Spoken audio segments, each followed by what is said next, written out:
All right, y'all. The San Francisco 49ers have put out their unofficial depth chart. We're going to dive into that and a specific player who I'm kind of excited to continue see that's growing, and he's starting off rookie year, all that and more. We're going to get into it. Got the San Francisco 49ers morning show. Let's go. Intercepted.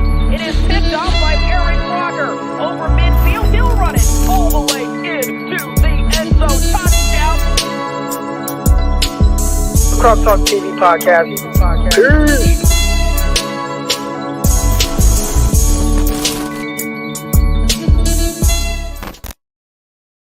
Welcome to the San Francisco 49ers Morning Show. I'm your host, former NFL and AFL defensive back. And of course, I always start with letting y'all know where you can find me at Eric underscore Crocker. First of all, on Twitter, it's right there, right there. You get it, right there. All right, at Eric underscore Crocker on Twitter. Also, Locked On 49ers with myself and Brian Peacock. Locked On NFL Draft with myself, Ryan Tracy. Underdog Fantasy. Download the app or go to underdogfantasy.com. Use promo code Crocky, all that good stuff. Okay, let's talk some 49ers.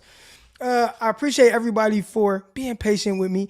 As y'all know, I train athletes, so I had to move some things around, and I had to kind of prioritize my athletes this morning. Hence, the later in the morning start, especially for y'all West Coast people. Or if you're not on the West Coast, it's definitely much later because it's dang near noon. For me, it's 11 o'clock out here in Arkansas. And one of my parents, so the big kind of hold up was one of my parents was late picking up their kids. So I thought I would be really good to start by 11:05, and the parent didn't get their child until about 11. So I had to hurry up, hustle over here, and get set up. So I appreciate all y'all being patient with me. But let's talk about this unofficial depth chart that has come out. And of course, as we kind of, move along with the show, I'll bring y'all on live, and you guys, we'll have the floor and talk about whatever it is that you want to speak about.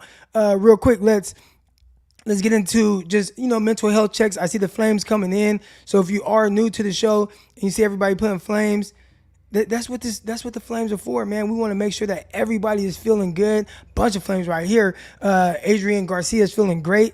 All right, here we go. We got Johnny feeling great. So the flames coming in. Everybody's mental is good. That's exciting to see right now. I'm on day 2 of this 48-hour. Why am I blanking on the word? I must be tired from not eating food, but fast. 48-hour fast. And sometimes I do it like where I typically take care of myself. I drink a ton of water. Every once in a while, if I just go too far off the deep end with a crazy weekend or whatever traveling, then I'll come back. And a lot of times I try to do like this 48-hour fast where I kind of just give my body a reset and flush out any, the bad stuff. I drink a ton of water, and it's crazy, man. Like I've tried it a couple times now, and after I do it, I just feel great. So right now I'm on day 2 of my fast. I haven't eaten since Sunday evening. So a lot of it's mental. A lot of people are like, man, I can't do that. Listen, nobody loves snacking more than me. So if I can do it, anyone can do it. If I can do it, anyone can do it. Oh, and by the way, the morning show will be at this time for the rest of the week. So it'll be at 11 my time, Central Time, so 9 a.m. Pacific for the rest of this week while training this athlete, and then we'll go back to our normal time next week. Yeah, RIP to Slobey, man. Like, Stockton, up-and-coming rapper. He was doing his thing, and it's unfortunate got killed. And, I hear different things on why it happened because I was out there in Stockton when it happened. But that's unfortunate. It's sad. I know all the kids, in Stockton, they all mess with him tough. And, yeah, sad, man. Up and coming. I saw Brandon Ayuk post him on his story, or posted like that he was listening to one of his songs. So, RIP to the dog, man. That's tough. How much weight does that lose? I try not to really make it about weight, but you definitely will drop some weight. You'll drop some weight, especially if you're doing like me where I'm working out really hard while doing this as well. Like really hard. I'm talking about like hour and a half workouts, really pushing myself. And it's tough because you don't have as much energy as if you were to eat. But I finish my workouts. The weight does come off. I mean, you'll lose 5, 6, 7 pounds for sure. All right, y'all. Let's get into what we're going to talk about for most of this show. We got the unofficial depth chart listed by the San Francisco 49ers. So let's share the screen real quick And Chrome tab, Elko, share. Share. See that? I fixed it. Gosh, I feel like, is that little? Is that little, y'all? Pause. If that's too little, y'all let me know. I don't even know if there's a way for me to zoom in on it, but I'll go over it. If you can't really see exactly what it is right there, then I'll just kind of go over it. No real craziness going on here. No real surprises.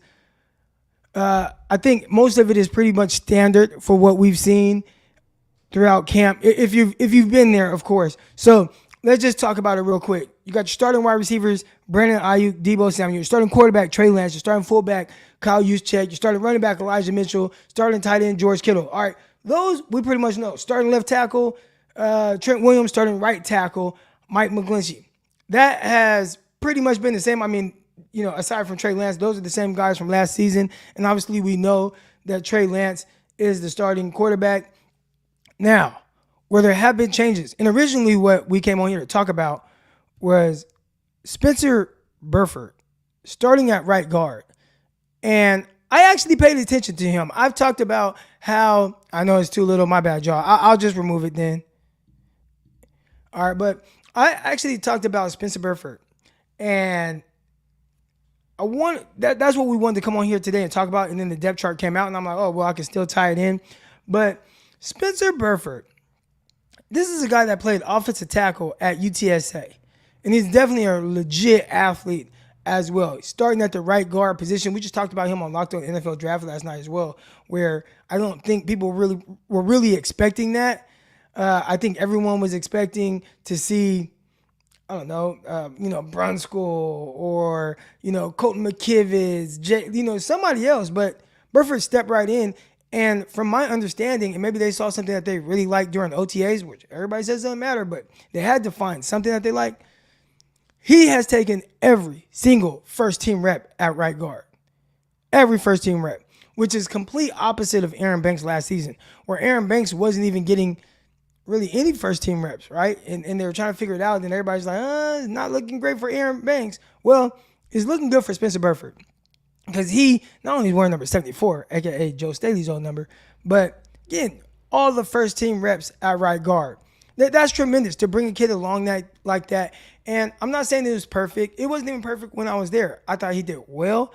There were times where I felt like he could hold on to blocks a little bit. I'd be lying if I knew if I said I knew the specifics play in and play out of what was kind of going good or going bad for him. But a few times my eyes definitely took me to him, and I'm like, I'm gonna sit. I'm just gonna watch Spencer Burford on this play.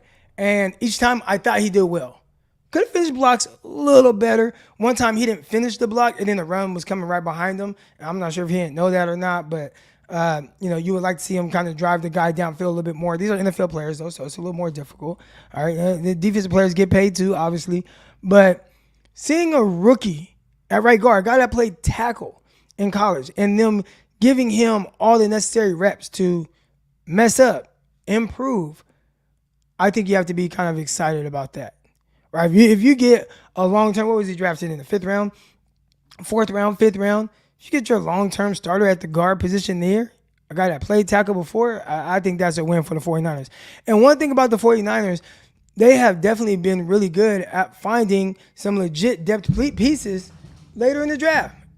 And we see it every year, I feel like, where it's a guy that other people don't really bank on being a legit starter. You have these low expectations, as you should, right? And I know everybody believes that every player is going to be a steal somehow, some way. But for the most part, 4th, 5th round picks, 6th round picks, etc., you hope they end up being a legit starter, maybe. But a lot of times, just can the guy just make the roster? Can the guy kind of be in the rotation? Can Spencer Burford just be maybe a swing tackle? Well, not only is he a swing tackle, potentially, or whatever, but he's your starting right guard. So that was one of the first things that really jumped out to me about Spencer Burford and where he was, on this depth chart. Now, the other thing, not surprising because you hope this was the case, but you have Aaron Banks in there at left guard, and that's awesome. A guy who could not get on the field last season, was not going to play. They have him in there, and they have him in there with Jake Brendel at center and Daniel Brunskill, the backup center. And the reason why, to me, that is kind of, noteworthy is because it would have been very easy for them to just be like, all right, Daniel Brunskill, you'll start at right guard and you'll be the backup center. And then, okay, we really like this kid, Spencer Burford, so you go ahead and you play left guard. All right. And Aaron Banks, we'll figure it out. But the fact that they have Aaron Banks there and he's getting all the first team snaps, I think that's encouraging. And we talk a lot about, development and what that looks like, right? Like, what does development look like with Trey Lance and the ups and downs of training camp so far, the missed throws, the good throws, etc., right? Well, you got to allow some of these guys to go through that as well. So just because Spencer Burford isn't a first-round pick or a second-round pick, I really like them really going all in on their younger guys and giving them every opportunity to try to take this on, because it hasn't been great with the offensive line. It has not been great. The defensive line has been getting after it. The pocket has collapsed, right? But when you look at these things and you're allowing your young guys to really learn from their mistakes, and the fact that they're listed at, the guards spots with, Aaron Banks and Spencer Burford. Again, this is not anything that is, pinned, like colored in a Sharpie, written in a Sharpie, and it just can't change. It can definitely change. But I think right now, it says a lot about how they feel about those two guys and maybe how they feel about really working to develop them. Because that'd be huge.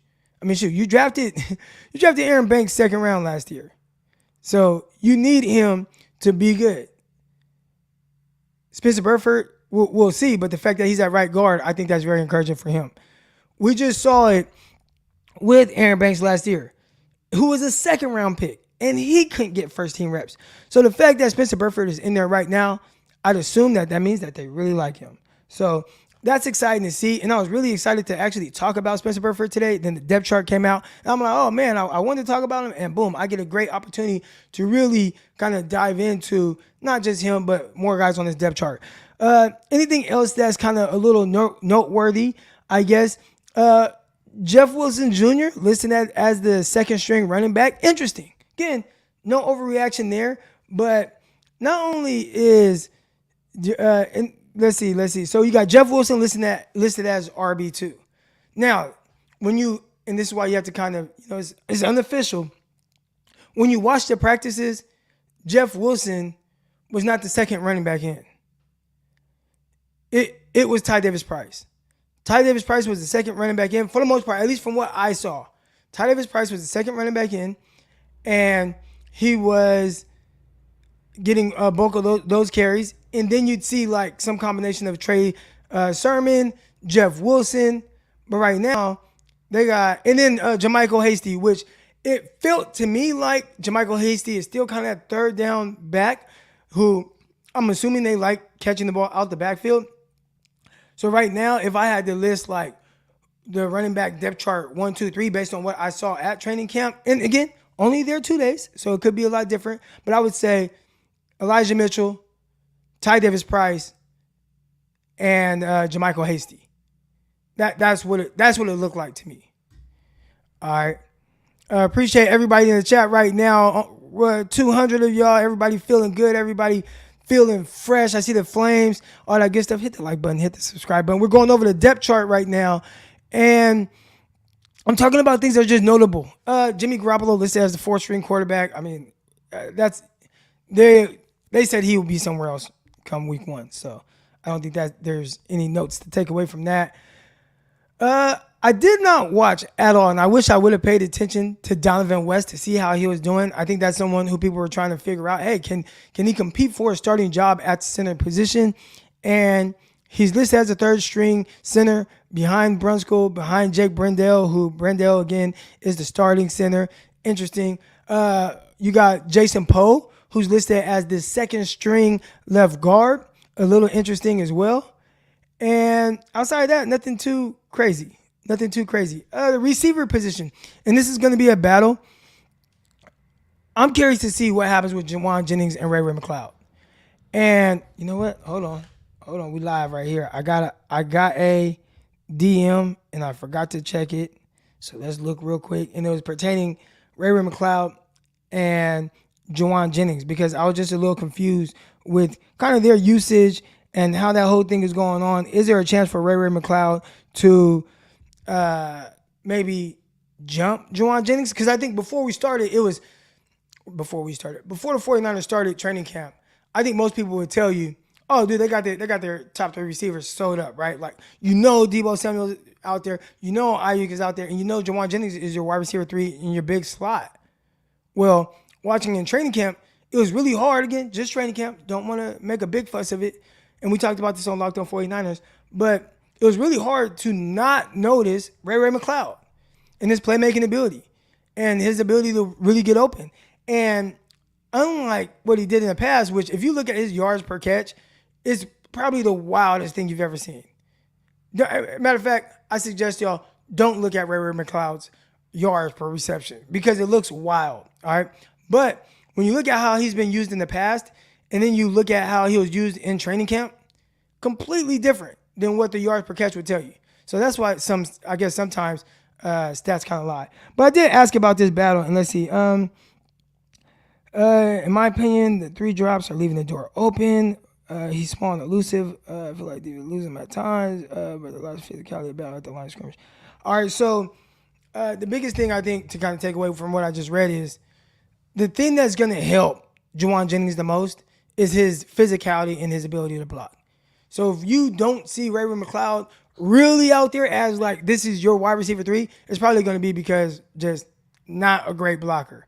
So if they go to 11 personnel a lot, which is 1 tight end, 1 running back, you'll probably see Juwan Jennings, especially if they plan on running, and he's going to use his body, and then they'll probably sprinkle in Ray McCloud. That's kind of how I took it. That is how I took it. Kyle said the first team offense will play this Friday. That's great. And you need to see that, right? Like, you need to see these guys and what they look like. And we talked about it. I've been asked a good amount of times, hey, how much does Trey Lance play on Friday? Do you play him? Do you not? Look, Trey Lance needs his reps. He needs it. And if he's going to need his reps, he needs his reps behind his starting offensive line. And I know we don't got to worry about Trent Williams. We don't got to worry about Mike McGlinchey, but I don't care. I need those guys in there protecting Trey Lance, right? And give him as much protection as possible. Here's one thing I did notice with Trey Lance. Typically, with what I saw, when he was really comfortable in the pocket and there wasn't all the pocket claps around him, he was pretty good throwing from the pocket and making throws, and it was pretty accurate. Where it got real, I don't want to say crappy, but when stuff got really weird is when that pocket collapsed and it was almost like he's maybe rushing his mechanics, and he ain't like that right now. All right, maybe down the line he will be, but right now he's not a guy that is really good at throwing with pressure in his face, which in the NFL, you're going to have that. So if I were to say right now, hey, the pocket's clean, he's making the throws. If not, dude, get out there on the move and make a play on the move, and he can do that. But very inconsistent as a passer when that pocket is collapsing. So knowing that, he needs to play behind the first team offensive line. What about Willie Snead? So he's not listed on the depth chart. Now, again, I'm pretty sure on the roster he is, but I see Danny Gray, I see Malik Turner, Keyshawn Johnson, all these guys. Willie Snead. Yeah, I mean, he's listed on here, but it's just to where they just listed a bunch of guys at the very end. I am curious to see a couple of things. Malik Turner, he is a guy who I kind of like. Malik Turner. I liked him. He did drop this one ball, and it kind of And then I think he dropped one in one-on-ones too, where I was But aside from that, he's definitely someone who's smooth. You see the speed. He plays smooth, fast. Malik Turner kind of, just from a movement skill standpoint and not really knowing a whole lot before he got to the 49ers, I was man, there's something there. Then I asked my brother, I told my brother, I was hey, man, we got this receiver, Malik Turner. I kind of like him. He was oh, yeah, he was on the Cowboys. So my brother is a Dallas Cowboy fan, die hard. So he was talking about Malik Turner. He was man, he just really didn't give an opportunity. He was I like him. He was he's fast, he's playmaking. He's one game, he just ran sideways, ran this way, ran that way with the ball, ended up running to the end zone, scored. It was one team they were running the score up on. But he said, he's legit. He just didn't really get the opportunity, which, okay, with the Dallas Cowboys, I guess that could be the case, right? You have Amari Cooper, you have CeeDee Lamb, you have Michael Gallup, and then, at different times or another, they had Randall Cobb, and some different guys. So I think it was just hard for him to really crack that 4 slash kind of 5th receiver type guy. So yeah, my brothers really like Malik Turner, and I'm curious to see if he ends up being that 6th receiver, because right now, as it looked to me, and again, the part you don't know is some of these guys' special teams value, but what it looked like to me was that's the 6th receiver, Malik Turner. Now, there are other guys, again, that did sign Willie Snead. Keyshawn Johnson, I've been curious to see him and like Tate Martin and these guys. I'd assume Tate Martin ends up being like special teams type guy.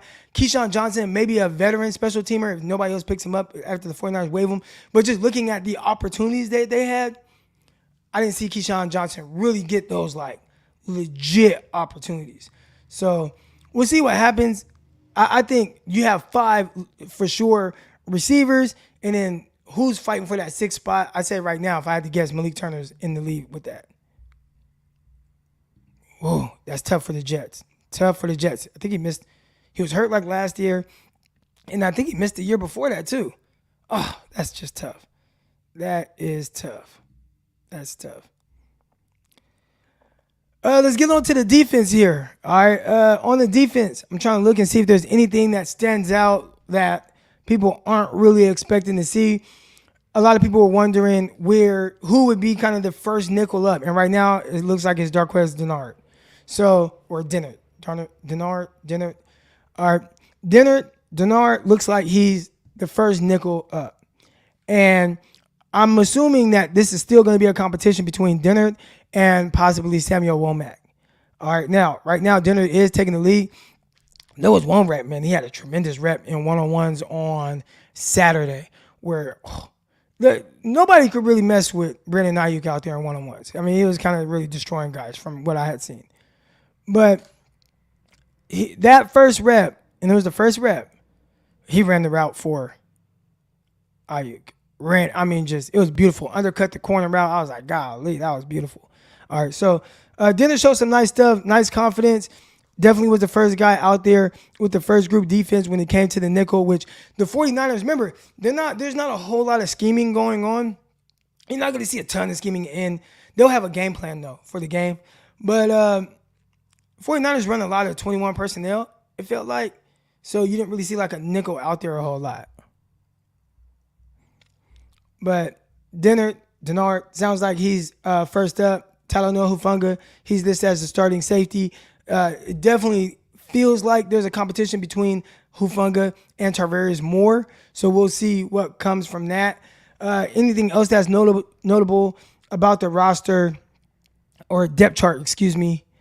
Nothing else with the starting defense. Maybe Samson Ebukam is listed as the starting left defensive end.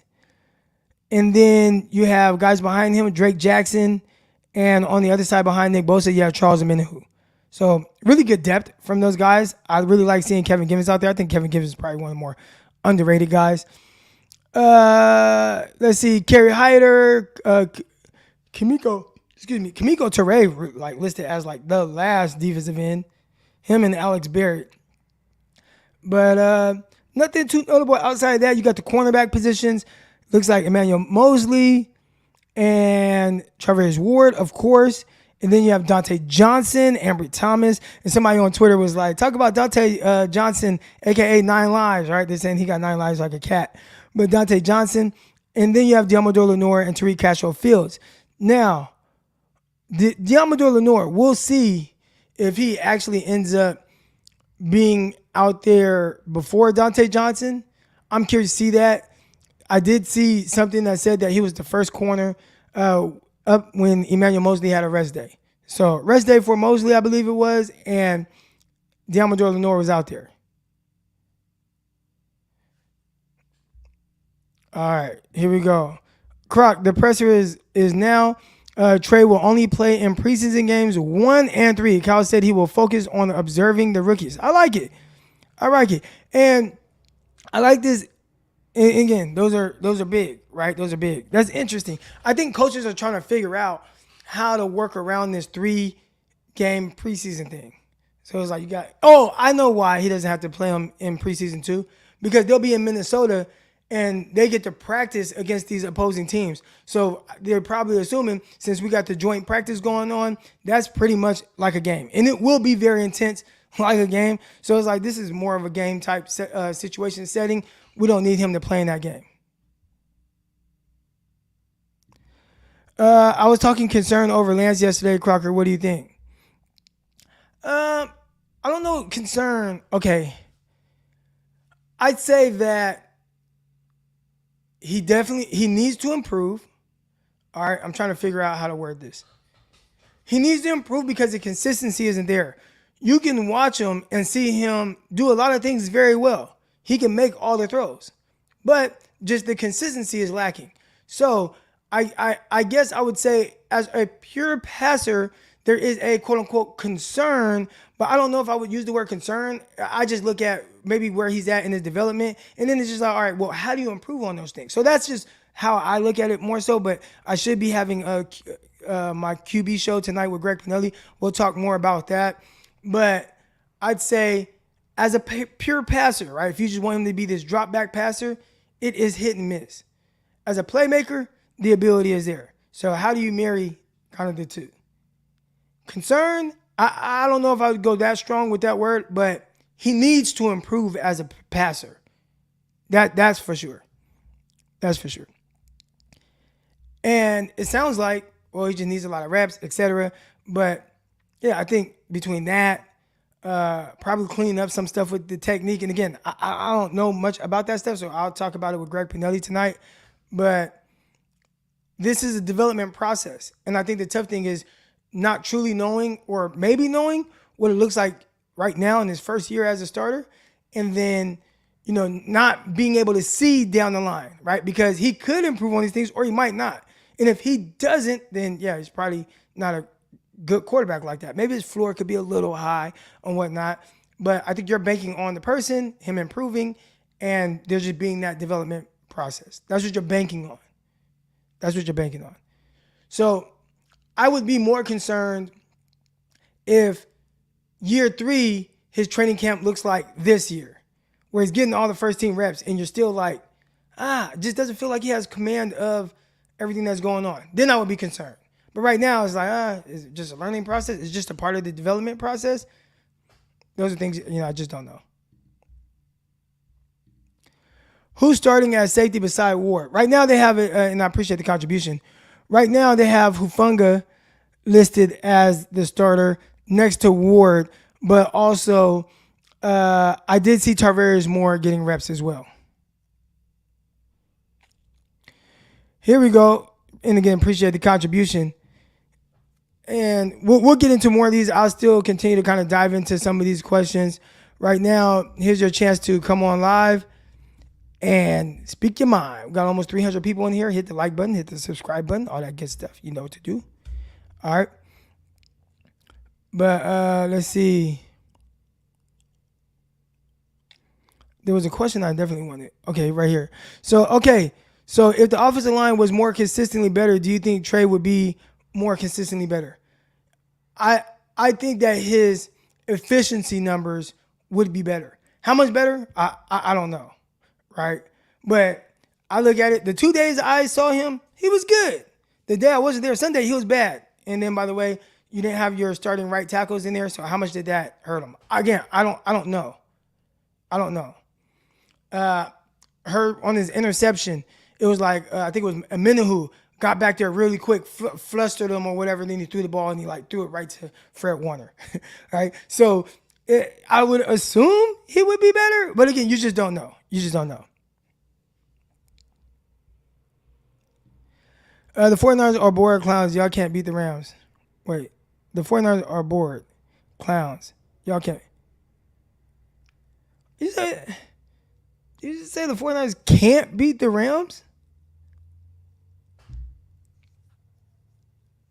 I'm going to rub my eye. Where are my glasses at? I know I'm reading that wrong. Make sure I see this correctly.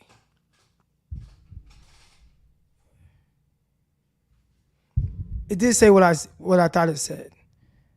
I had to put my glasses on to make sure I saw that. That's some wild shit to say. The 49ers can't beat the Rams. Listen, y'all know I don't come on here and, like, bruh. I listen, Rams, amazing job. Y'all did a great job winning the Super Bowl. You did your thing. That was amazing. That was a great job by the Rams. And y'all did that. And you beat the 49ers to get there. That was a great job. The Rams lost the previous 6 games in a row to the 49ers. They lost to Nick Mullins.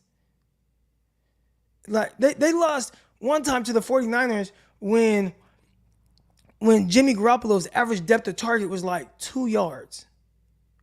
So I get it. Y'all can Rams get your laughs in and all the whole thing, you know what I'm saying? You get all that, cool, the trolling or whatever. But it's really hard to troll the 49ers with a statement like this when it's like y'all lost the previous 6 straight, 6 in a row. What did LeBron say? Not 1, not 2, not 3, not 4, not 5, 6.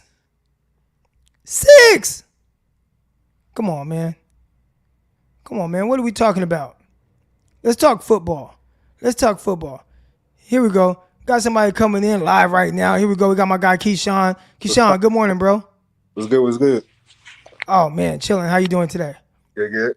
Shit, I was about to ask you, what you think about my boy, Kinlaw? So, Kinlaw, and I think he practiced the last day I was there. Uh-huh. And my I guess expectations for him is, can he be a legit 2-down player? I think there are people that want to see him be, man, my screen is kind of blurry. I think there are some people that want to see him like be this great pass rusher, this enforcer, etc. And I hope that he develops that aspect of his game. But right now, when you lose a guy like DJ Jones, who was a terrific 2-down guy, and he could give you some, pass rush stuff in the pinch, can Kinlaw just replace that production? And DJ Jones was really good at it. But I just hope, can he do that and then eventually continue to add on, get healthy, stay healthy, and become more of a force against the pass, because that's what they drafted him to do as well. Okay. Another thing I was about to say, shit, as long as Trey Lance win 8 or 9 games, I'd be satisfied as a Niner fan this year. I would say it depends on what it looks like, right? You want the 49ers to at the very least be a wild card team. Yeah. So you got to shoot for 10. You got to shoot for 10 wins. And I believe with Trey Lance, even with his development curve going on and was, whatever the inconsistencies as a passer, I believe this team can still, within that, if he's efficient on third downs, they can still win 10 games. So it's a terrific team. You got a terrific coaching staff. You would like to win 10. If you tell me they won 9 games and they just missed wild card and Trey Lance, continued to grow and you see a better version of him weeks 12 through 18 or whatever, and you see it starting to click, but you missed the playoffs, obviously it's hard to be happy with that, but I think you'd be happy with the progression of where he's at, and you'd assume that next year the 49ers will be better for it. Yeah, like Super Bowl. Okay. Yeah, that's all I wanted to ask. All right, appreciate you coming on, bro. Yeah. All right, shout out to my guy Keyshawn. Anybody else? I thought we'd have more people coming on right now. Anything that y'all want to talk about? Here's the link right here. I'll post it in the chat. I'll answer as many questions as I can that I see coming in as well. Yes, sir. What CJ Gray said? Let's see. I had a homie named CJ Gray. I don't want to say a homie. I played with him in Pop Warner. CJ Gray. That was his name. Played for the North Stockton Bengals. Yeah. All right. They celebrate the win over us more than the ship. I would say I get that. I mean, you want bragging rights over a divisional rival. And, it means a lot, especially when you get that monkey off your back, because the 49ers been kicking their ass. It's like, damn, like we can't beat the 49ers. We can't beat the 49ers. And then when you do beat them, you beat them in one of the biggest games of the year. I think I would celebrate that. And I think there's a chance I celebrate it even more than winning the Super Bowl over the Bengals. I can't wait to beat the Rams. I can't I probably won't look forward to any win or any game more than the Rams. Good morning. We got Brian Cope on. Why do you look like Grant Cohn? You like Grant with glasses? What's good though, man? With glasses, so I can see better. That was one of those knocks. I'd have my helmet on, and I was always afraid they'd fall off after getting hit. But thanks for having me on. You gotta wear the goggles, man. You gotta wear like the little goggles with the strap on it. I seen those, and growing up, I just didn't have that funds to get that, but I made it happen. I feel you. I feel that. I played at Stag. So. Oh, really? What year? In 04. Well, in 2001 to 2004, I was, around the team. So did you play in the 2004, like the actual 2004 season? No, I was a freshman, and then I kept playing, practicing with the team, and then more and more of my friends just started falling off the team, and it just stopped being as fun as it could be, I guess. Oh, okay. I was gonna say because I had 2 interceptions in that game in the 2004 season. I had 2 picks. Yeah. That was my junior year. Yeah, I've been following you for a while. You've been, 209 guy, so I like hearing about you and stuff like that. But I called in real quick because I wanted to hear if you could tell us anything more about Ray McCloud and how you think this Niners special teams is going to be better. Oh, yeah. So as a returner, we'll see. He clearly brings a dynamic ability. The thing with Ray McCloud, I believe there's a lot of unknown because he is someone who, if you look at his usage on previous teams, and I don't know why his usage looks like, okay, let me pull up the stats so y'all kind of understand a little bit more of where I'm coming from. All right. So let's look at Ray McCloud's stats. And then I'll talk about kind of what I've seen from him. All right, so let's see. Man, I hope it's not too small. But we'll bring him up anyways. All right, he's been on a few different teams, and there's share screen.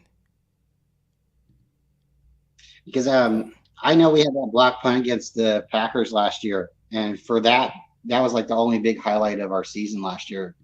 And I really think this year the special teams is going to be the difference. Hey, real quick, somebody say you look like the dad from Honey, I Shrunk the Kids. That's hella funny. All right, but I know you're hearing all the jokes today. All right, so here we go. Let's look at some of Ray McCloud's, like just his stats. And again, my thing here is what the stats say is different than what I saw. But maybe he's a different person once he gets in the actual game. So looks like 2018, he played with Buffalo, and he averaged, where's his average? 7.2 yards per reception. That is extremely low, but not lower than what he had that first year with Pittsburgh, which again, we're talking about on 20 catches, 20 receptions. And I'd assume that the average depth of target wasn't very far because he had 22 targets. So he's catching a high percentage of passes.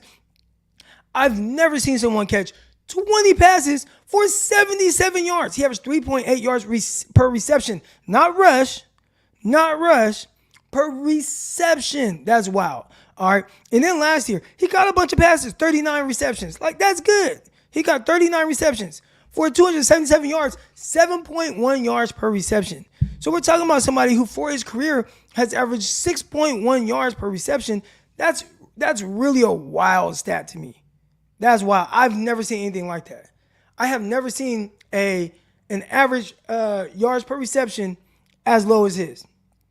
For a career, for a season, you typically don't see anything less than 8. Like, you don't see less than 9, really. So to see 6.1 for a career, that's wild. Now, I guess the thing I would say is, why is that? So is it something with just the usage, where they just giving him stuff around the line of scrimmage and he wasn't really doing anything with it? I have no idea, but I will say what I've seen from him with the 49ers so far, at least in training camp, 2 days I was there, and really some of the things we're hearing, he has been catching the ball downfield. he has been able to be a vertical threat. So I don't know why other teams in the past weren't utilizing him like that. Does he get in the games and kind of freeze up? I don't know. But I'd assume that the 49ers would be able to utilize some of his speed that he has, and he's not like a burner, but he can win vertically. So that's something I'm curious to see. Well, before I get off real quick, last year when they used Ayuk, were you opposed to that, or did you like seeing him back there? I know we don't have to do it now because we got Ray, but I kind of liked it because you seemed to put a good player back there, give him the ball and let him make a play. But I can see the injury. Yeah, I believe in getting the best player on your team or the best player for that job the ball in their hands. I like their usage of not putting Ayuk back there consistently. He definitely was somebody who was a good punt returner in college. Definitely a good yards after catch guy as well. So yeah, get the ball in his hands. If you feel like that can help and he could be more dynamic, awesome. I really like Deebo Samuel and their usage with him on kickoff return, where in a pinch and they really needed a spark, they needed a play. They put Deebo back there. I like it. So yeah, but it sounds like right now, and Ray McCloud is listed as the punt returner and kickoff returner. And the backup returner, punt returner is Brandon Ayuk. The backup kickoff returner is Danny Gray. So got some speed there. We'll see. And here's one. Backup, the third punt returner is Keyshawn Johnson. And seeing guys like him on special teams, that means a lot, because if he can win a punt return job, which it'd probably be hard, but if they see that element to his game, then maybe he can make it over a guy like Malik Turner, who I think right now, if you just look at it, looks to be more like the the seventh receiver or sixth receiver that they have. Hey, right. Croc, let me get off. The last question I want to ask you, I'm sorry, I just thought of this. I've asked other people about it. Why do you think the Niners continue to get hurt the way they get hurt? Do you think it's something that they're doing in practice where they're stretching wrong? Or do you think it's just they're working out too much? Or it's just bad luck? Oh, man. I think there's a lot that goes into that. And one time, a long time ago, maybe I'll find that video and put the link in this chat. But we spoke about that on this channel. This was a while ago. But it was me, Grant Cohn, one other person, I want to say Evan Sowers, and then my guy, Will Blackman. Will Blackman played 12 years in the league. And we talked about that, just, the preparation, the offseason, the work. And he went into detail, and this is a guy who definitely had injuries in the league. So he was able to speak more of it. I got to find that video for you and try to put in the link before I get up out of here. But that's a good source. My situation, I don't know. I was never really hurt like that. So to me, it feels a little more freakish unless we're talking about soft tissue issues, which in that case, I feel like that's more of a lack of preparation leading up to training camp. But I mean, some of these other things, I don't know. But different teams, and he was a part of Will Blackman was a part of a bunch of different organizations. He could speak more towards that. It definitely seems like we get ACL injuries and torn biceps a lot, and that here we go. My guy Marcos, he put the link in the chat here. So the link is in the chat. Either save that or bookmark it somehow, some way, and kind of watch that, because I think Will did a great job of coming on and talking about that. Thanks, Crocker. You have a great day, and I'll talk to you faithful again here soon. All right, have a good one. Honey, I Shrunk the Kids. Y'all not right. All right, here we go. Niner Game West Coast. Appreciate the contribution. Says, man, we are bored, but the Rams 1-6 fans stay in all the 49ers channels, scared as F. Enjoy your Super Bowl while you can. Scrubs. You fools ain't ready for Trey. I like it. I'll leave that up there a little bit. Oh, this must be. So what is this? Is it? I don't think I've ever been in the Rams stream on YouTube. I do go on, and again, this is a little different. I go on the Twitter Spaces, and I will try to see hey man, what are these fans or what are these other content creators saying about their team? So sometimes I'll see the Bengals, and I go in and listen, because I talk about a bunch of different stuff, not just on my this or whatever, but Locked On NFL Draft. I need to know how a rookie's doing around. So I go in there and I just listen, and I just gain as much knowledge about some of these teams. But to see Rams fans, and hey, you want to be in here, just please hit the like button, hit the subscribe button, come in anytime. All right, but it is a little strange, I guess, a little strange. Here we go. Got my guy Jacob coming on. What's up, Yes, Jacob? sir. Good morning. Yes, sir. What's going on, man? How are you? Big, long-time fan. I listen to the Locked On podcast every morning before I go to work. Hey, man, well, if you're a fan of us, then I'm a fan of you. I appreciate that. Yes, sir. I can't remember the guy's name, but the tight end that's not Ross Dwelly and Charlie Warner. I Charlie can't Warner? think of his name. No. He's been doing well in the Tyler training Kroft? camp. That's who I wanted to ask about because I'm a big fan of Tyler Kroft. When he was in Cincinnati and even last year in New York, he did pretty well. You know, I think he's a viable option. Not your number one. Miss Jordan Matthews, not gonna lie. ACL injury was tough. So Tyler Kroft, and this was something I missed when looking at the depth chart. Tyler Kroft is listed ahead of Ross Dwelly right now. They have Tyler Kroft listed as the number 2 tight end. That's So great. they have him, and then there's like Ross Dwelly, and then there's a few other guys, Troy Fumagalli, Tanner Hudson. Tanner obviously Hudson, that's the guy who's been doing well in training camp. Oh, okay, yeah. So Tyler Kroft and Tanner Hudson. We'll see. Tyler Kroft, second guy on the depth chart right now. We'll see if I that like to sticks. hear that. Big If fan. it does, hopefully he gets out that number because 47, nasty number. All right.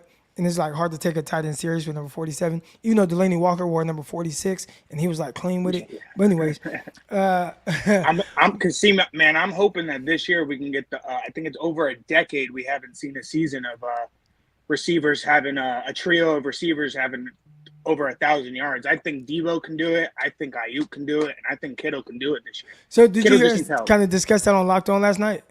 I haven't listened to it. I didn't work this morning, so I didn't really have the need Oh, to yeah. listen to the podcast. So yet. check it out. I'm waiting. We talked about that. We went in depth, but I think our thoughts by, looking at the stats that the 49ers had last year with their receivers, it looked like it's something that can definitely happen. Like I agree. It sounds kind of far-fetched, and I think we were talking last night, the last group that did it was the Arizona Cardinals with Fitzgerald, Steve Breston, and who was the other receiver? Oh, Anquan Bolden. So Anquan Fitzgerald, Bolden, yeah. Anquan Bolden, and Steve Breston. All three had 1,000 yards. It hasn't been done since. There are some teams that I feel like can do it. The 49ers are one of them. Bengals will be another one. But definitely, 49ers I don't know if T. Higgins is really pushing 1,000 yards. I like T. Higgins a lot. I think he's more of like a second option type thing. No, he is, but he just had 1,200 yards last year. Okay, all right. That's a Clemson man though, so I got to put some respect on his name. Yeah. He had 1,200 yards last year, and Tyler Boyd has been a 1,000-yard receiver. Mm-hmm. Can the three of those guys do it all I'm a in fan one of season? Boyd. I think that's the one thing. Yeah, no, I think the Niners season is. I think we got something ahead of us, man. Rams fans are so quick to talk.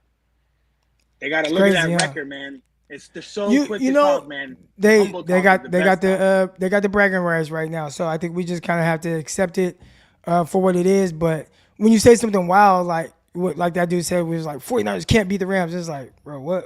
Who's Deebo? Like, come on. You can't be doing that. That's why I got respect for Jimmy Ward, what he said the other day to Maurice Jones-Drew. He was like, I've seen a couple people at the end of games and I want to dap them up, but they're always gone. He's like, the one time they beat us, they want to dap me up, say less. And I love that. That's that attitude. That's that humble beast type stuff, They won't use the word hate, but I do think there's like a strong dislike. But that's the ego in Rams fans, man. You're letting all these picks go and all this money on players that they can't afford. It's going to bite them in the behind one day. Listen, Jacob, I feel you on that. And I would think the same way, right? When it comes to kind of roster building and trying to figure those things out, you'd assume at some point, like, man, like this isn't sustainable. But it has been pretty sustainable as long as McVay's been there. So how they keep doing it, I don't know. But we are talking about a coach who, with this philosophy and their GM, I believe his name is Les Snead, they have not had a losing season. And more times than not, they're winning double-digit games. I don't know if we're allowed to swear, but Les Snead said F them picks. And I'm holding him to those words, so, All right. I'll answer this question on our. But did you have anything else? No. Again, just a real big fan of you and the Peacock Show on Locked On. I'm tuning in as much as I can. Rhode Island's different from – because I'm in Rhode Island, so like California. Oh, okay. Yeah, Arkansas, you far East Coast. Smallest state in the world, baby. Or in the country, Yeah. All right, man. Well, I appreciate it. Thank you so much for having me. All right. You have a good one, bro. You too, bud. All right. Here we go. So this is a great one, Matt Flores, because I agree. How could a team that runs the ball so much have 3 1,000-yard receivers? So let's talk about it a little bit. All right. Let's look at 49ers. Hold on. Where is that? 49ers. Oh, where they at? Right here. Boom. Stats. Okay. Let's go to boom. Stats. All right. And then do they got 2,000 regular season? Boom. Perfect. All right. Here we go. So I'll bring this up. It might be too small again. Pause. We'll see. But share the screen. Chrome tab. And 49ers stat. Boom. All right. So let's look at the 49ers last season. And if we're wondering how the 49ers can have 3 1,000-yard receivers, and we kind of broke this down Locked on 49ers, so check that out as well. But the 49ers, who were very, very middle of the pack in passing attempts, they did not throw the ball a whole lot. They still have 4,400 passing yards as a collective group, right? So we're talking about between their 2 quarterbacks, obviously Jimmy Garoppolo and Trey Lance, they had 4,400 yards passing. All right, now, how can they have 3,000-yard receivers? Well, even if Deebo takes a step back, right? Let's say he goes backwards 300 yards, which I don't see happening. I mean, Deebo's Deebo. He's going to get his regardless. We're talking about somebody who averaged 18 yards per reception, the most in the NFL, 18.2 to be exact. And he only needs a 5-yard catch to turn it into 60, right? So I still think that's the strength of his. Right now, I'm watching him in training camp, watching Trey Lance, and like their downfield connection is like kind of hit and miss, but even Deebo watching them, it looks a little weird. But anyways, he can't catch the ball downfield. We'll see if they keep taking those shots. All right, but 18.2 yards per catch. He had 1,400 yards. I mean, so at the very least, we'll say he's pretty much primed to be a 1,000-yard receiver. He almost was as a rookie. He definitely was last season. He'll get 1,000 yards again. George Kittle, typically hovering around 1,000 yards. He's a guy who last season had 910 yards receiving in 14 games. You can see the games right here, 14 games played. And even Deebo Samuel, right? 1,400 yards receiving in 17 games, even with him taking his targets away. All right, but anyways, 910 yards for George Kittle in 14 games. Now, Ayuk played every game, and he had 826 yards. If Ayuk doesn't start the season in the doghouse, can he be 170 yards better? I think so. So I wouldn't say it's far-fetched for the 49ers to have a legit 3 1,000-yard receivers. Now, the only issue is with the 49ers, they don't really spread the ball. They're not going to spread the ball a ton to other people. But I could see a scenario where those 3 guys have 1,000 yards each. I don't even think that's far-fetched at all. I don't think that's far-fetched. Not with those guys, because they're all going to get the rock. And when you watch them in practice, I know a lot of people have made a lot of noise about the Trey Lance and Deebo Samuel connection and, they got to get on the same page. Underneath, they're just fine. Like, while I was there, Trey Lance threw plenty of passes underneath to Deebo Samuel. He hit him on some short stuff, on some comebacks, in between coverage and stuff, throwing strikes to him. Third down situation, he's going to Deebo Samuel. Like, that was there. It was the deep ball connection, and I think that's more polarizing. Like, people just kind of, okay, with Trey Lance, they're able to stretch the field more, so they got to throw the ball down the field. Like, and that's where they were missing. But they were fine underneath. All right, so Deebo's going to get the rock. Ayuk, we see what he's doing. He's going to get the rock. And then, obviously, George Kittle. There was 1 2-minute drive. George Kittle caught like 3-4 passes or whatever. So, those guys, they're going to be fine. They're going to be fine. All right, appreciate everybody in the chat right now. Hit that like button. Hit that subscribe button. Trey will have a similar season to Russell Wilson in 2013. Right. And even if you look at Russell Wilson's stats, whatever he passed for that game or that season, we got to take into account there is a full extra game, right? So that's the part that makes it even more likely for 3 guys. I'm surprised. I'd be surprised if we don't start seeing that happen a little bit more because of that extra game. And I bet teams are oftentimes pretty close to having 3 guys do it. With that extra game, I think it'll happen. It'll happen. It will happen. Let's see. Up to week 9, when they went crazy, Deebo was on pace for 1,800 yards. Right. And then you see after that, I think it started in week 9, his targets were like just started going down. It was really weird. There we go. 59 yards a game.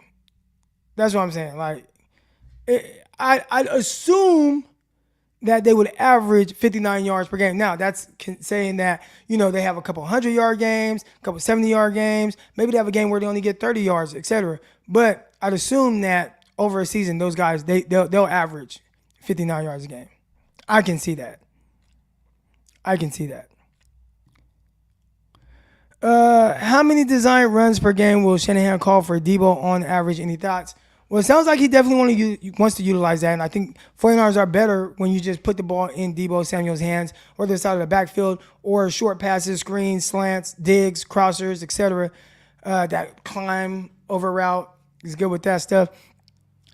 And out of the backfield, if I'm the 49ers, he carries the ball 3 times a game. And that wasn't the case early on last season. But if I'm the coach, he's getting 3 carries a game. Now, what those 3 carries look like, it could be, that moon orbit motion where you toss it behind and then he catches it and picks up. We saw it late in the Cowboy game. Didn't really see it a whole lot last year. Saw it in previous years. Super Bowl year, you saw it a bunch. But give him those little orbit things. Get the ball in his hands that way, running the ball. Shovel passes, things like that. I mean, I know that's technically a pass, but he'd have 3 touches behind the line of scrimmage every game for sure. For sure. Stop comparing Trey to all these goats. He don't have the accuracy of Russell Wilson. Snoopy, and I know, you like to push back on Trey Lance. I get you. I think what people are saying, and people can correct me if I'm wrong. I don't want to speak for anyone else. When guys are coming out of college, when guys are playing, when you see a guy, when you don't know what he is yet, you try to find things to kind of compare their situation to. So that's not saying, I know I'll never say, he's going to be Russell Wilson. He's going to be Josh Allen. He's going to be Dak Prescott. He's going to be all these great guys. No, I'm not saying that. I don't know if other people might be, I don't know. But just in the sense of what you would like to happen or what is kind of likely to happen, right? Russell Wilson, you can say, well, he's not as accurate, et cetera, whatever. But the fact of the matter is it was a team that leaned on the run game and the defense. And he didn't throw for a ton of yards. So can the 49ers, usage of Trey Lance in his first year starting, lean on the run game and lean on their defense and not ask him to throw the ball a ton? If so, that would be very similar to Russell Wilson's usage as a rookie. Again, not comparing him and saying he's going to have the career of Russell Wilson, but just in the sense of the start to Russell Wilson's career, he was not the same Russell Wilson we see now. Now, again, more accurate than Trey Lance, of course. But does that mean that Trey Lance can't put up similar passing numbers? So that's what, when you talk about, the guy, Russell Wilson, same with Josh Allen. Nobody, at least me, I don't know. I don't want to speak for other people. Y'all can correct me if I'm wrong. I'm not saying this guy's going to be fucking Josh Allen. We just saw some of the issues that Josh Allen had, and we see some of the issues that Trey Lance has had. And you say, well, can he improve? Like, have we seen somebody improve? Oh, well, yeah, just a few years ago, Josh Allen looked like one of the worst quarterbacks in the NFL. Right? So if you look at Trey Lance and you say, oh, okay, he's having some of these issues, well, this is what it looked like when somebody got better. Now, again, you don't even have to get better to that extent, but just we see some issues. Can he work on it? Can he get better? If so, then, okay, he could be a good quarterback. So that's just how I look at it. I don't know. I don't know how y'all look at it, but, and I don't want to speak for other people, but that's just kind of my take on it. I know. Well, Medic Mike, I just, and this is just me on this platform, I like to talk to everybody. So even if it's somebody, because I don't think that anyone has to share the same mindset or thought process as I have. So if you don't agree with me, that's cool. I just would love to have a conversation about it. I put the chat in I put the link to the chat so anyone can come on live. If you're someone that you think Trey Lance is the worst quarterback in the NFL and he sucks and all he's going to do is ever be trash, like, you can come on and talk about it. And I won't tell you that you're wrong. Well, I'll tell you, well, we don't know. But it's definitely a possibility. But I would just like to have a conversation about it. Trey has looked fine in game situations. The Texans game is the floor, in my opinion. I thought it was a good game. I like the game plan. I like what he did. Everybody talks about how it was an up and down performance against the Texans. Obviously, he threw an interception, completed 10 out of 13 passes in the first half. Like, that's his down. You know what I'm saying? But, yeah. If you get the Texans, if all you get, even with it being like, whatever it was in the Texans game, if you get that version of Trey Lance, like, you're in good hands. You're going to win games. Now, again, be a little bit more efficient on third downs early on. But if you get that, like, you're going to be all right. Then you just say, okay, well, continue to grow. Continue to see things a little bit better. Understand what you can and can't get away with. And then that's when you talk about, like, kind of just his development curve. But that is the thing. There have been misses, and you talk about the accuracy, whatever, the training camp, his pass completion percentage. We have seen Trey Lance in games. 2 games, right? Like starting, right? Where it's like he got the game plan for the game. And we saw one where it looked like the game plan was more surrounded about, with him running and there was hit and miss as a passer. Then we saw the Texans game, and he threw the ball well, completed 70% of his passes. It was solid. Again, you would want him to continue to grow off of that, but, it was cool. It was cool.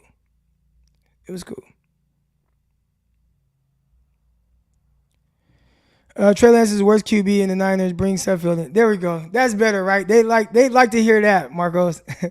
They'd like to hear that. They would like to come hear that. But yeah, I always put the link in the chat. So anybody that wants to come on, you can come on. I leave everything open for everyone. My biggest thing, and y'all know what this platform is, like, man, I just want to have a conversation. I just love talking football. I heard my guy Jason DePonte say this on his live stream yesterday. And talking football is supposed to be fun. It is supposed to be fun. We watch football because we enjoy it. My whole life, I've just been talking football. And it's fun. It brings me so much joy. And at some point, I'm not saying that it's exhausting now, because I love talking football. Clearly, I'm on here we're live for over an hour right now, and I enjoy it. I could talk, for another 3 hours talking football. But I don't know if it's Twitter or what. And again, I try to look at Twitter as not like a real place. It's just this place where it's like a bunch of angry people. But talking football now has almost kind of turned into a chore. So instead of just being able to talk about some things and like, okay, hey man, why is this happening, right? And that's the analysis and perspective that I try to bring. Is like, I don't know, there's all these, it's like these agendas.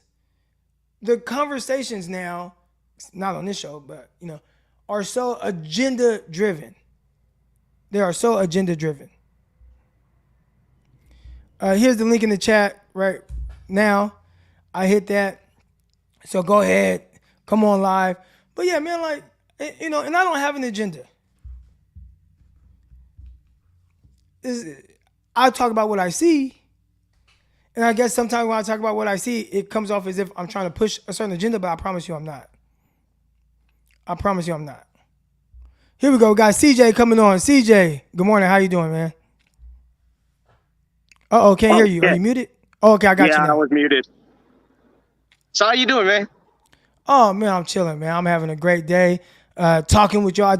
So what I do this morning, I worked out, got a good workout in, posted the Locked On Draft podcast, trained a few athletes. I had 2 different sessions, private sessions. I get to move some of my equipment into my gym in a bit. So I'm great. How you doing this morning? Good. Just working, taking a break. You know how it is. Got that grind. Oh, yeah. Got to get it. So my question is, why is everybody so hot and cold with Trey Lance? Like, that's the one thing that bothers me the most about it is, like, this kid is young. You know what I mean? Like, I'm 32. I played football, middle school, high school, did all that stuff. We all got things to work on. So why are people so hot and cold with him? Like, we see the ups with him. We see the downs, but it's going to be like that. Why are people, like, especially with, like, news and all that stuff and all these podcasters, they're like, he either sucks or he's going to be the next greatest thing. We don't know.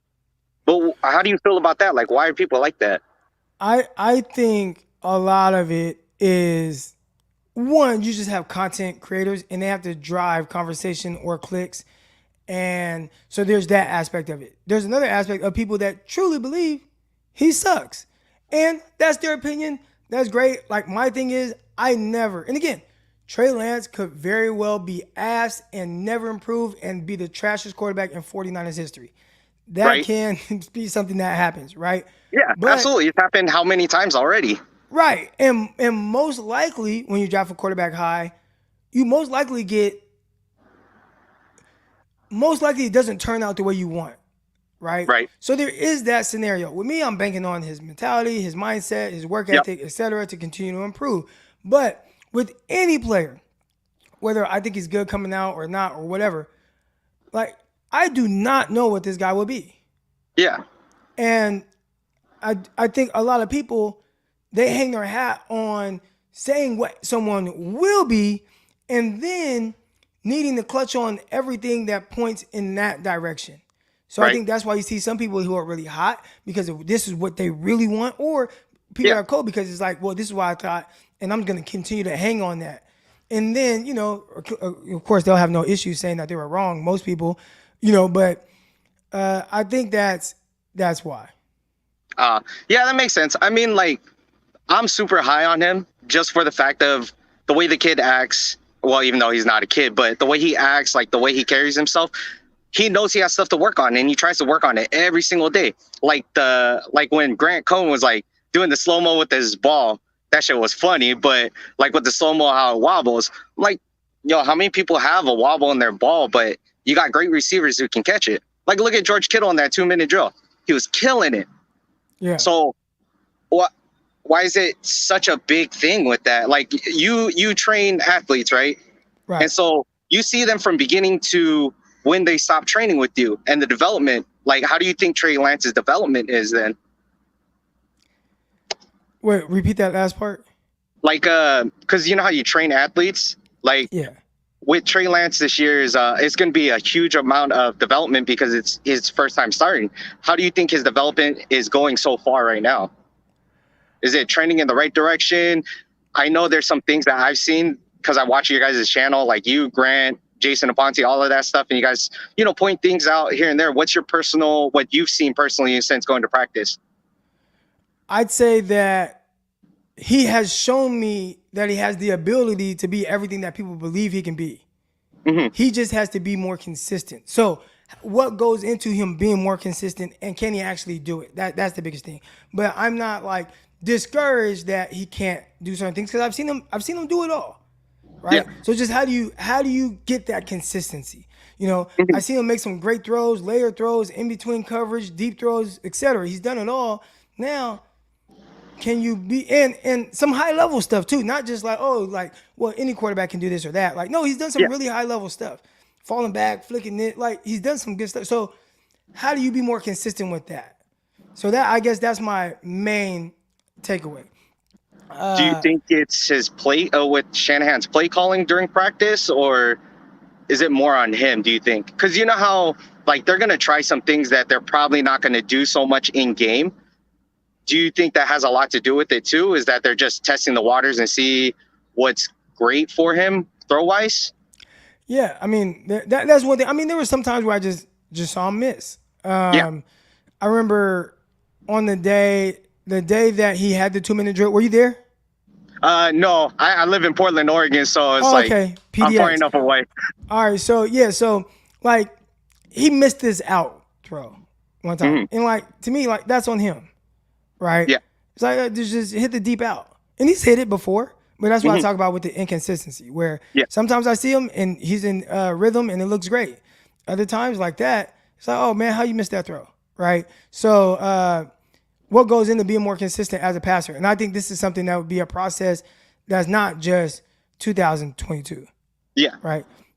You know, when it comes to, again, he has to put in the work, continue to improve, knowing what he's seeing. If those things happen, then, you know, 2023 season, we can see a better version as a passer. 2024, we might see the best version of him as a passer and moving forward. But I think that's how kind of the progression will go.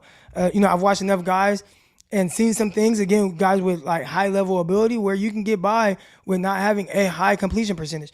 Cam Newton was like a career 59% passer and not great, but he was one of the scariest quarterbacks in the league, even with absolutely. a completion percentage that wasn't high. He won the league MVP, not being the most accurate thrower, a guy who would miss random throws. So you can get by with it, but again, you want all the tools in your toolbox if possible. So, continue to improve as a passer. Yeah. So one more question. It's more of a personal question.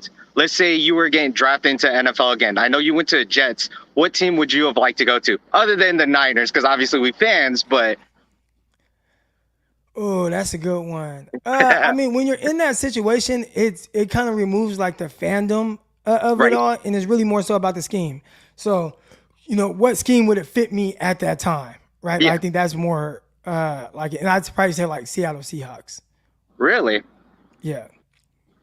I think I would have fit very too. well in that Seattle cover 3 scheme. Yeah, I can see that. All right, Croc, thanks for your time, bro. All right, which is crazy for me to say too, because I hated Seattle even at that time. So, yeah. I got family who works for Seattle, but I'm a Niners fan because a lot of my family came from California. So yeah. All right, man. Awesome, take care. Man. Thanks for the call. I appreciate you coming on. Yeah, good call. Good questions. I like it. Got some more people that want to come on live right now. Shout out to everybody in the chat. Hit the like button, hit the subscribe button, all that good stuff. You feel me? Here we go. Coming on now. I got my guy Deshaun. Nice beard, Deshaun. How you doing this morning? I'm good. What's up, Crocky? Mommy, I made it. I'm on the Croc Show. Man, I watch your show all the time, man. I needed to tap in with you. Can you hear me? Yeah. Yeah, I got you. My wife has said something. I got you though. My bad.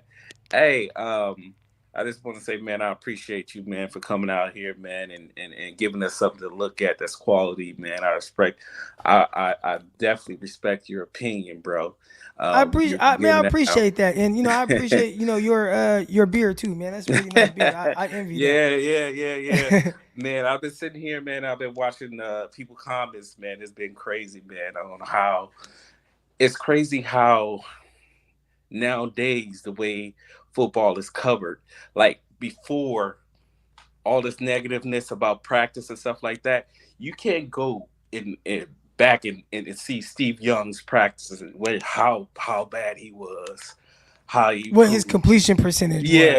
It's crazy how people are just so enamored with practice. When practice is where you make mistakes. In practice, that's where they're going to try things that they probably would never really do in the game. But it's crazy people's perspective, because some people will use practice to either prop you up or put you down. Like when that video came out of Trey Lance making all those throws, they say, oh, it's just practice. That don't matter. Do it in the game. Right. But when you come out here and you see him doing bad in practice, now you got people trying to put him down. Right. It's practice. Like, hold on. What is it? Is it just practice or it's not?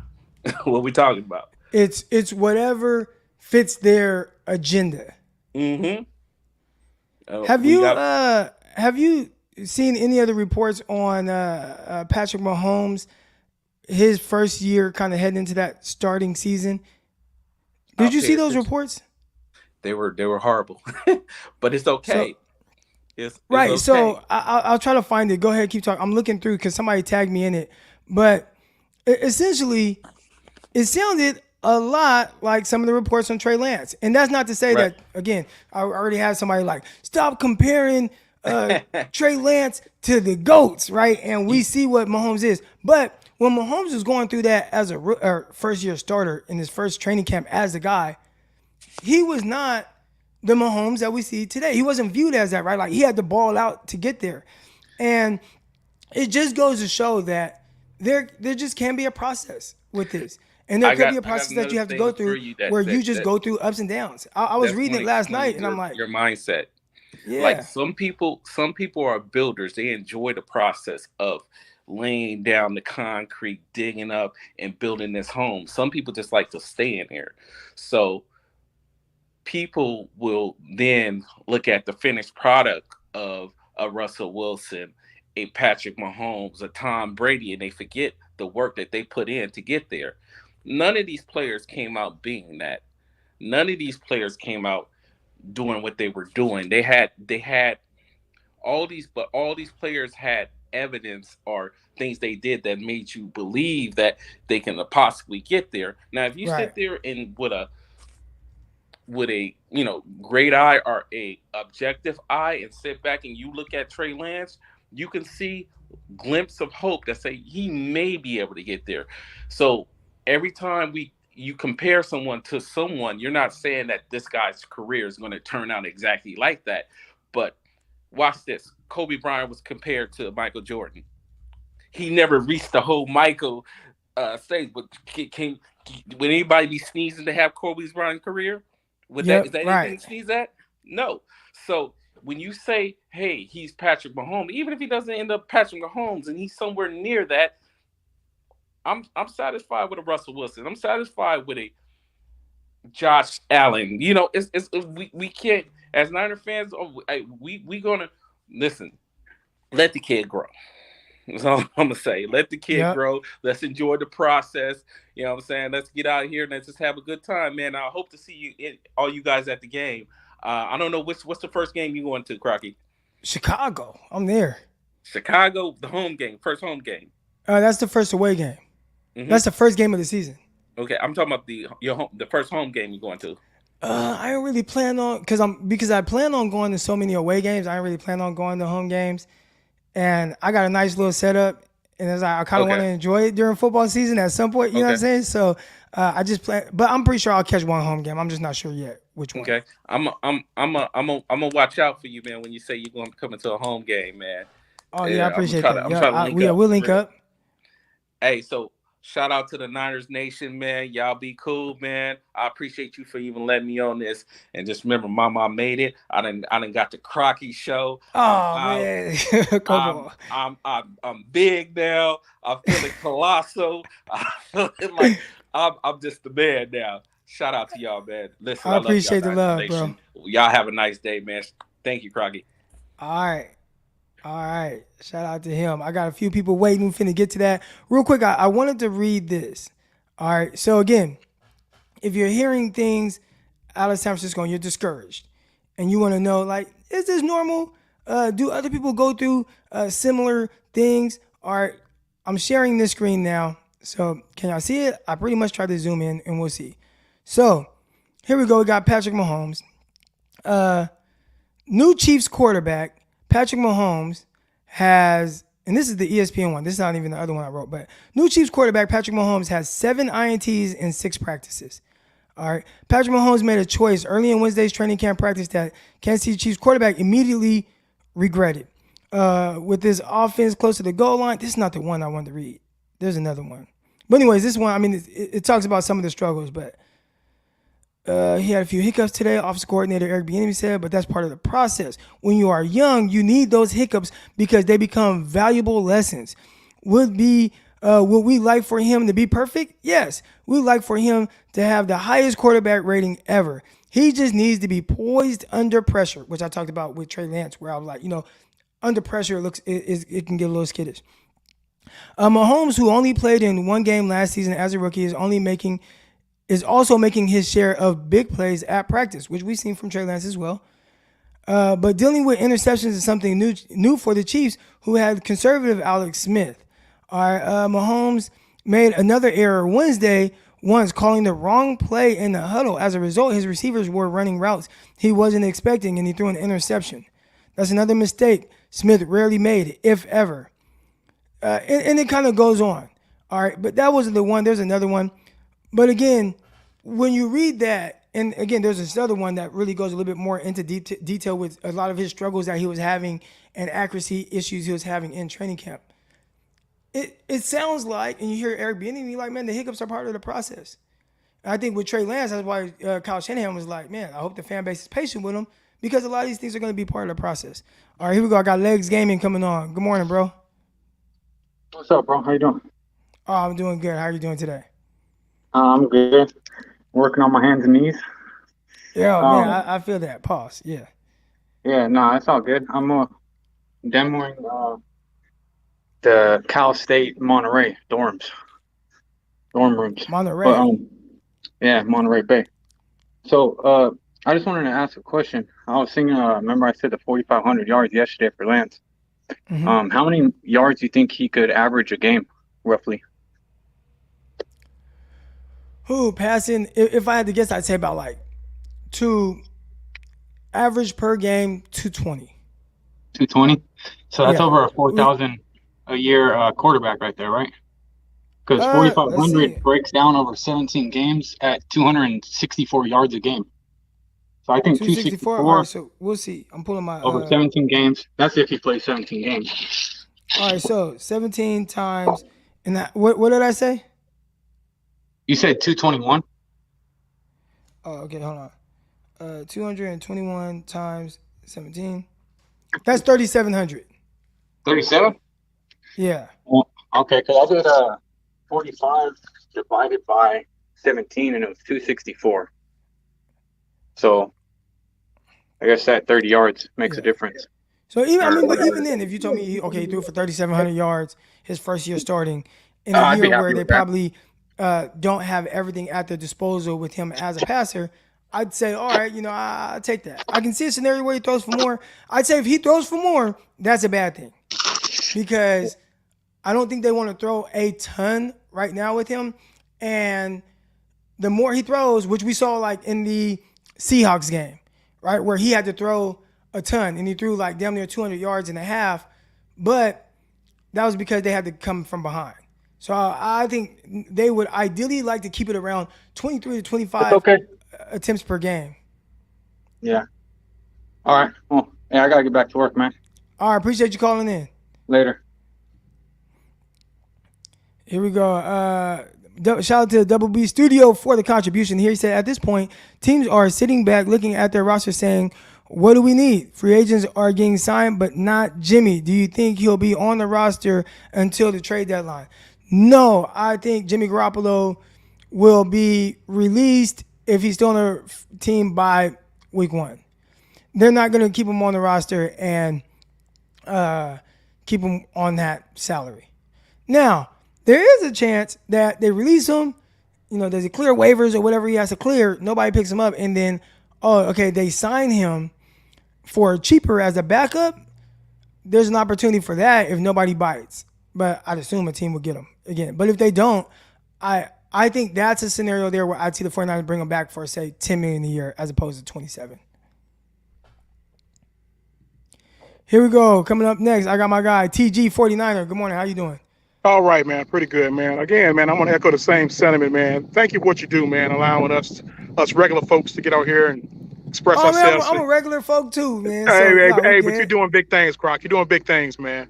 But again, man, a salute to you, man. I mean, you got me wanting to start a little something, trying to, but. Hey, I mean, you ever want to get on the phone and talk about that? I got you. Okay, no problem. I'll shoot your DM for sure then. Yeah, but yeah, man. But I agree with some of the things, like saying that when I hear the comparison about Russell Wilson, I just assume people are talking about the first year Russell was the starting quarterback. That season, how Pete Carroll and them was basically run first and live by the defense. And I think pretty much we could do the same thing, but I think we're more talented than what Seattle was when Russell took over that team. I mean, yeah, because I think when you look at like the weapons that we have, right, correct. When you just look at Kittle, Deebo, like it's just a little bit more special. But I mean, they had Marshawn, he was running that thing. Who was their tight end at that time? Early on they hasn't, but that defense was like out of this world. They had the Legion of Boom. But it was all about the defense and the run game, pretty much. Yeah. But I think, like I said, I think we're more talented than what they are. And and you talk about the negative press. I don't hear nothing negative coming out. None of the other camps of the second-year quarterbacks. As far as Zach Wilson and Lawrence and those Jones and Fields, I haven't heard any negativity at all. And so, like it's part of the thing, like we said before, that they want to fit a narrative and they want to stick with that narrative, and want to be right instead of getting it right. So, but I just think, like I said, as long as Trey is a better player from September to December or January, that's the main goal. We just want to see him elevate each game, get better. It's sure there's gonna be some ups and downs, but we got to be patient and just enjoy the ride, enjoy the process. I'd encourage everyone to keep watching this show because I'll probably be the therapist some days if Trey Lance goes out there and has a game that's not so great, and Right. we'll come on here and dissect it and talk about it a little bit and hopefully calm everybody down. Oh yeah, and that's what's right. And you're gonna have those games, but I think our roster is so talented that we can, barring any major turnovers that cause us issues. But I think we can survive with the defense being as great as it is and a running game, and then plus you add his legs in it. So I just think we just guys need to be patient. I think also too we can't see Trey, so we basing everything on the reports we're getting from camp. So usually, I think I don't know how long he's going to play Friday night, but for us to finally get to see him ourselves is going to help a lot. So even though it's not the real thing, it still is something. So right. Yeah, but again, I appreciate your time, Croc, and keep doing big things, brother. Thanks, man. Thanks for coming on. All right. All right, shout out to my guy TG 49er. I did see a comment here I want to talk about real quick. Where is it at? And I thought it was actually spot on. Our own fan base bashing him worse than the media is doing, and for money, right? So I'm trying to read this out, a little hard to read, but basically, 49ers fan base bashing Trey Lance more than the media, and I'd say there are some people who aren't as optimistic. And again, if you're not optimistic, that's cool. I mean, it's on Trey Lance to go out there and prove what he is going to be. And it's going to go one way or the other. It's hard to be in between. Maybe he can be in between because he has a terrific roster around him and a good head coach. So he can just kind of be like that where you don't get a whole lot out of him. I don't want to throw anybody else under the bus, but maybe. But, we'll see. We'll find out in due time. But you won't hear me make any definite statements unless it's just oh my gosh, this is just bad every single week. Oh my gosh, dudes just can't play. Then, that's a whole nother thing. Which a lot of the dudes playing last year had to go through that. Zach Wilson had to go through that. Mac Jones didn't go through it the same way, but there were times where he had to go through a tough situation, losing 4 out of the last 5 games, throwing 7 interceptions in 4 games, right? He had to go through that. Zach Wilson, Trevor Lawrence definitely had to go through that. Justin Fields, I talked about his first game. And again, me talking about this isn't my way of propping up Trey Lance and putting any of those other guys down. It's really more so just talking about the process and what they had to go through and how it probably made them better heading into this year. All right, here we go. Medic Mike, good morning. Good morning. How you doing, Croc? Oh, man, I'm chilling, man. Yeah, you know where I'm starting this morning. Where are we starting? Man, the people who want to just make noise and don't contribute to the conversation, I don't have a problem if you don't agree with someone. I don't have a problem if you have a take that's unpopular or anything like that. But if someone asks you why and you can't explain it, if you can't defend your position, whether it's based on sound logic or faulty logic, you're not contributing.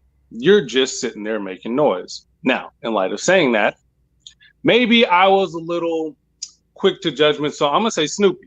If you're still in there, if you're still in the chat, maybe there's a reason you felt like you did. I'm not going to attack you. I want you to come on and just explain your point. Let's have a discussion about it. Explain your point. Maybe something I haven't thought of. Maybe it's something I didn't give you a chance to explain. Snoopy, if you're in there, please come on. Come on up. I'd say this. In my experience doing this, right, and I started doing this middle of last season, coming on pretty much every morning during the year. Most people that speak out like that don't come on live. That's just kind of what I've experienced. So there have been a few guys where, again, I'm not here to attack anyone. I'm not here to say anybody's wrong or whatever. You don't know what you talk about, man. Shut up. Nah, man, just come on, talk about it. But for whatever reason, they just don't. So yeah. And I'm not here to call anybody wrong, but if you keep just making noise and making noise and making noise. We just want to hear his perspective. If someone challenges you on your point and you got nothing to say, okay, well then see, at that point, you're just wasting time. You just wasting time. The big thing is always why. Know the why behind either what you're saying or what you're doing. If you say something or do something and you don't really have a why behind it, or you can't explain your position or anything, maybe you need to reevaluate what you said or what you did. And I mean, that's really all I have to say. Again, it's reiterating the same points. Like, let this kid grow. Let him live. I saw something, another chat in there. It said, coaches use practice to cut players. The fringe players, yes. Yeah. The players they know who have skill, the players who are locks to make the roster, they don't use practice to evaluate whether they're going to cut them. They use practice to evaluate to see if the things they had them work on are going to work, to see if they've added this to their game, to see if maybe, can you do this? Does this work within our offense? Are you able to, in the offseason, were you able to improve this? And now can we incorporate whatever it is into your game? So practice being like the practice numbers, I mean, all fine and dandy, but at the end of the day, until you see him in a regular season game with Coach Shanahan, who we all agree is a very good offensive play caller and a very good offensive schemer, and by the admission of pretty much the entire NFL, one of the best minds, offensive minds in football, until we see Trey Lance in an offense where he is schemed up, where dudes are running wide open. I remember, I think it was 2019, where they had the average distance of the closest defender. The Niners were number one. The receivers were running wide open, and that's part of his scheme. That's part of him stressing the rules of the defense. Until you see Trey Lance operating in that, we don't have an evaluation on him. Yeah, let him grow, let him make mistakes in practice, and let him live. Yep, and that's just got to be part of the process. Yeah, that's all I got. I wanted to say that. I see it doesn't look like Snoop's coming on, so. All right, man. Appreciate you coming on, Medic Mike. Thanks for your time, Croc. I'm going. All right. Shout out to everybody that's been on the show. And I do see some people like, man, like, don't feed into the trolls. And for me, I feel like the trolls, it's a real person that's typing. It's not like it's a robot. So they're a real person. They can come on. Like, that's just my thoughts, right? And they have like real thoughts. They just might hide behind an avatar, but real people. Anyway, shout out to everybody in the show, in the chat. Hit the like button, hit the subscribe button for your boy. All right, there's over 350 of y'all in here right now, so hit that like button. We're gonna get out of here now. I want to thank everybody that came on, everyone that made this such a great show. We'll be back tomorrow, and again, we're gonna be back same time. All right, 9 a.m. Pacific, 9 a.m. Pacific, probably closer to 9:10 Pacific, because my kid parent be kind of late or whatever. So closer to 9:10 Pacific. I'll see y'all tomorrow. All right. Until then, I'm out. Peace. Intercepted. It is picked off by Aaron Rodgers over midfield. He'll run it all the way into the end zone. Touchdown. Cross Talk TV podcast. Peace.